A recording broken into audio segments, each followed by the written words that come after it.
معزز دوستو، قیامت ایک ایسی حقیقت ہے جو ضرور پوری ہو کر رہے گی، لیکن اس کا کوئی وقت مقرر نہیں ہے۔ البتہ نبی آخر الزماں حضرت محمد مصطفیٰ صلی اللہ علیہ وآلہ وسلم نے اپنی امت کی آسانی کے لیے احادیث میں قیامت کی تمام تر نشانیوں کا ذکر کر دیا ہے، تاکہ لوگ ان نشانیوں کو دیکھ کر اللہ کی جانب لوٹ آئیں۔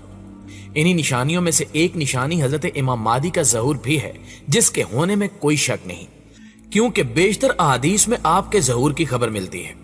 آج کی ویڈیو میں امام مہدی علیہ السلام کے ظہور کی نشانیوں کا ذکر کریں گے، اور خاص طور پر اس نشانی کو ضرور شامل گفتگو کریں گے جو ابھی حال ہی میں دیکھی گئی ہے۔ ناظرین گرامی، احادیث میں ملتا ہے کہ ملک شام امام مہدی کے حوالے سے بہت اہمیت کا حامل ہے، اور یہی وہ علاقہ ہوگا جو آخری بڑی جنگ میں حضرت امام مہدی علیہ السلام کا ہیڈ کوارٹر ہوگا،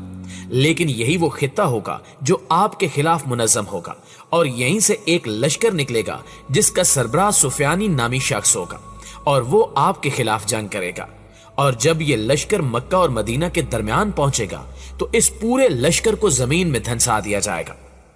سفیانی اور اس کے لشکر کی تفصیل کے مطابق وہ ابو سفیان کی اولاد میں سے ایک اموی شخص ہوگا، جس سے اسلام اور مسلمانوں کو سخت تکالیف کا سامنا کرنا پڑے گا، اور اس زمانے میں مسلمانوں کا بالعموم اور علماء و فضلاء کا بالخصوص قتل عام ہوگا۔ لیکن یہ فتنہ زیادہ دیر تک نہیں رہے گا، کیونکہ حضرت امام مہدی علیہ السلام کا ظہور ہو چکا ہوگا، جس کی علامت یہ ہوگی کہ سفیانی بیت اللہ کو منہدم کرنے کی نیت سے روانہ ہوگا، لیکن جب یہ اپنے لشکر سمیت بیدہ نامی جگہ جو کہ حرمین کے درمیان ہے وہاں پہنچے گا تو پورا لشکر زمین میں دھنسا دیا جائے گا۔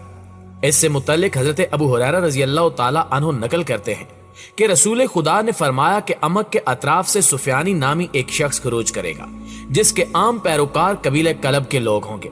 یہ جنگ کرے گا یہاں تک کہ عورتوں کے پیٹ چاک کرے گا اور بچوں تک کو قتل کرے گا، اور اس کے مقابلے کے لیے قبیلہ کیس کے لوگ جمع ہوں گے۔ سفیانی ان سے بھی جنگ کرے گا اور کثرت سے لوگوں کو قتل کرے گا،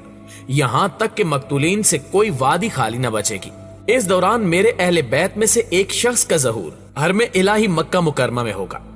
سفیانی کو اس کی اطلاع پہنچے گی تو اپنا لشکر ان سے جنگ کے لیے بھیجے گا،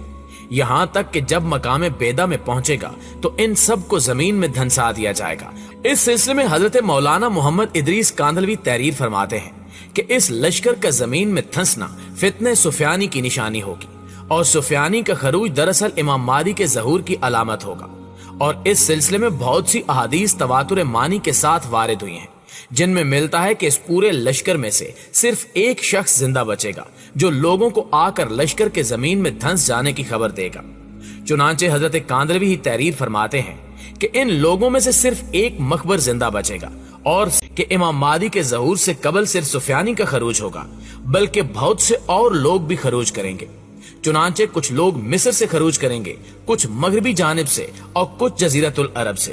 گویا اس وقت ساری دنیا کے مسلمانوں کو صفحہ ہستی سے مٹانے کے لیے کفر پوری قوت کے ساتھ مسلمانوں کے ساتھ نبرد آزما ہوگا، اور چاروں جانب سے مرکز عالم اور مرکز اسلام یعنی خانہ کعبہ پر حملے کی تیاریاں شروع ہو جائیں گی، اور اس کے کچھ ہی عرصے کے بعد امام مہدی کا ظہور ہو جائے گا۔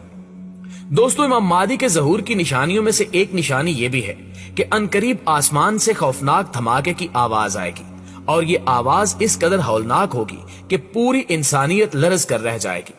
اور روایات میں ملتا ہے کہ جب تم اس زمانے کو پاؤ تو اگلے زمانے کے لیے اشیاء خرد و نوش جمع کر کے اپنے گھروں میں قید ہو جاؤ۔ کتاب الفتن میں خالد بن مدان سے روایت ہے کہ جب تم مشرق کی طرف سے آگ کا ستون دیکھو تو کھانے پینے کی چیزیں رکھ لینا، کیونکہ وہ قحط اور بھوک کا سال ہوگا۔ اسی طرح کتاب الفتن میں ایک اور روایت بھی ملتی ہے جس کے مطابق عنقریب آسمان سے آگ کا ایک ستون ظاہر ہوگا جو مشرق سے نکلے گا، اور یہ ایک نشانی ہوگی جسے تمام زمین والے دیکھیں گے۔ پس جو شخص اس کو پائے تو وہ اپنے اہل خانہ کے لیے 1 سال کی خوراک تیار کر لے۔ اس کے علاوہ اسی طرح کی ایک روایت میں رمضان کا ذکر ہے کہ کسی رمضان میں آسمان سے خوفناک آواز سنائی دے گی جو بڑے فتنوں کی نقیب ہوگی، اور اس کے کچھ ہی عرصے بعد امام مہدی علیہ السلام کا ظہور ہو جائے گا۔ دوستو، اب اگر لبنان اور شام وغیرہ کے حالات کو دیکھا جائے تو وہاں حالات اس قدر خراب ہو چکے ہیں کہ ہر روز دھماکوں کی آوازیں سنائی دیتی ہیں، اور پوری دنیا اس منظر کو اپنی آنکھوں سے دیکھتی ہے۔ لہٰذا علماء کے مطابق ان حالات کو دیکھتے ہوئے یہ کہنا بالکل بھی غلط نہیں ہوگا کہ امام مہدی کے ظہور کا وقت ہوا جاتا ہے۔ اور اس کے علاوہ اگر احادیث پر غور کریں تو مشرق وسطی کے زوال کا آغاز ملک کے شام سے شروع ہوا، لیکن شاید عرب حکمران یا تو یہود و نصارہ کی چال سمجھ نہ سکے یا بے رخی اختیار کی، لیکن وجہ جو بھی ہو سرکار دو عالم صلی اللہ علیہ وآلہ وسلم کی بتائی ہوئی علامات کو ظاہر ہونا ہی تھا۔ حدیث پاک میں ارشاد ہے کہ رسول اللہ صلی اللہ علیہ وآلہ وسلم نے فرمایا کہ جب اہل شام تباہی اور بربادی کا شکار ہو جائیں تو پھر تم میں سے کوئی خیر باقی نہ رہے گی۔ لہٰذا دوستو، اگر ملک شام ایسے ہی برباد ہوتا رہا تو پوری امت مسلمہ کی بھی خیر نہیں۔ ویسے تو 90% ملک شام برباد ہو چکا ہے اور اب 5 سالہ خون ریزی میں 8 لاکھ بے گناہ بچے، بوڑھے اور عورتیں شہید اور لا تعداد دوسرے ملکوں کی سرحدوں پر زندگی کی بھیک مانگتے ہوئے شہید ہو رہے ہیں، اور اتنی تعداد میں لوگ زخمی اور معذور ہو چکے ہیں۔ لہٰذا ملک شام مکمل تباہی کے بعد اب نزع کی حالت میں ہے۔ اس حدیث مبارکہ کے حساب سے عرب ممالک کے سنہرے دور کے خاتمے کی اہم وجہ ملک شام کے موجودہ حالات ہیں۔ گویا کہ نبی کریم صلی اللہ علیہ وآلہ وسلم کی ایک اور پیشگوئی کی علامت ظاہر ہو رہی ہے یا ہو چکی ہے۔ چنانچہ کتاب فتن میں ہے کہ آخری زمانے میں جب مسلمان ہر طرف سے مغلوب ہو جائیں گے اور مسلسل جنگیں ہوں گی اور شام میں بھی عیسائیوں کی حکومت قائم ہو جائے گی، سعودی عرب، مصر اور ترکی بھی باقی نہ رہے گا، یعنی کفار کے مظالم ہر جانب بڑھ جائیں گے، یہاں تک کہ امت خود بھی آپسی خانہ جنگی کا شکار رہے گی، اور عرب اور خلیجی ممالک، سعودی عرب وغیرہ میں بھی مسلمانوں کی باقاعدہ پرشوکت حکومت نہیں رہے گی۔ خیبر کے قریب تک یہود و نصارہ پہنچ جائیں گے اور اس جگہ تک ان کی حکومت قائم ہو جائے گی۔ بچے کچے مسلمان مدینہ منورہ پہنچ جائیں گے اور اس وقت حضرت امام مہدی علیہ السلام مدینہ منورہ میں ہوں گے۔ دوسری طرف دریائے تبریہ بھی تیزی سے خشک ہو رہا ہے، جو کہ حضرت امام مہدی علیہ السلام کے ظہور سے قبل خشک ہوگا۔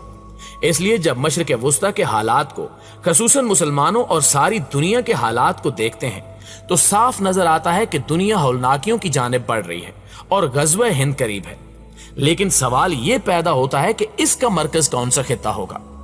اس حوالے سے واضح نظر آ رہا ہے کہ مشرق وسطی ہی متوقع خطہ ہے جہاں غزوہ ہند ہو کر رہے گا۔ ابو ہریرہ رضی اللہ تعالی عنہ سے روایت ہے کہ رسول اللہ صلی اللہ علیہ وآلہ وسلم نے ارشاد فرمایا، میری قوم کا ایک لشکر وقت کے آخر کے قریب ہند پر چڑھائی کرے گا اور اللہ پاک اس لشکر کو فتح نصیب کرے گا، یہاں تک کہ وہ ہند کے حکمرانوں کو بیڑیوں میں جکڑ کر لائیں گے۔ اللہ پاک اس لشکر کے تمام گناہ معاف کر دے گا اور پھر وہ لشکر واپس رخ کرے گا اور شام میں موجود عیسیٰ ابن مریم علیہ السلام کے ساتھ جا کر مل جائے گا۔ حضرت ابو ہریرہ رضی اللہ تعالی عنہ نے فرمایا، اگر میں اس وقت تک زندہ رہا تو میں اپنا سب کچھ بیچ کر اس لشکر کا حصہ بنوں گا، اور پھر جب اللہ ہمیں فتح نصیب کرے گا تو میں ابو ہریرہ جہنم کی آگ سے آزاد کہلاؤں گا۔ پھر جب میں شام پہنچوں گا تو عیسیٰ ابن مریم علیہ السلام کو تلاش کر کے انہیں بتاؤں گا کہ میں محمد صلی اللہ علیہ وآلہ وسلم کا ساتھی رہا ہوں۔ رسول اللہ صلی اللہ علیہ وآلہ وسلم نے تبسم فرمایا اور کہا کہ بہت مشکل،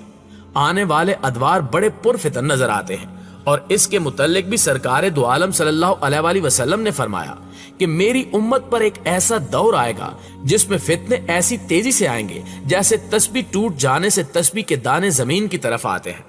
لہٰذا پیارے دوستو، ہمیں چاہیے کہ اپنی نسلوں کی ابھی سے تربیت اور ایمان کی فکر فرمائیں۔ موبائل کے بیجا استعمال سے رات دیر تک جاگنے، فیشن اور یہودی انداز اپنانے سے نمازوں کو ترک کرنے سے روکیں، ورنہ آزمائش کا مقابلہ دشوار ہوگا۔ جی تو پیارے دوستو، یہ ہے ہماری آج کی ویڈیو۔ آپ دوستوں کی رائے اس حوالے سے کیا کہتی ہے؟ کمنٹ کر کے ہمارے ساتھ شیئر ضرور کیجیے گا۔ انشاءاللہ آپ سے ملاقات ہوتی ہے اگلی ویڈیو میں، تب تک اپنا خیال رکھیے۔ اللہ نگہبان۔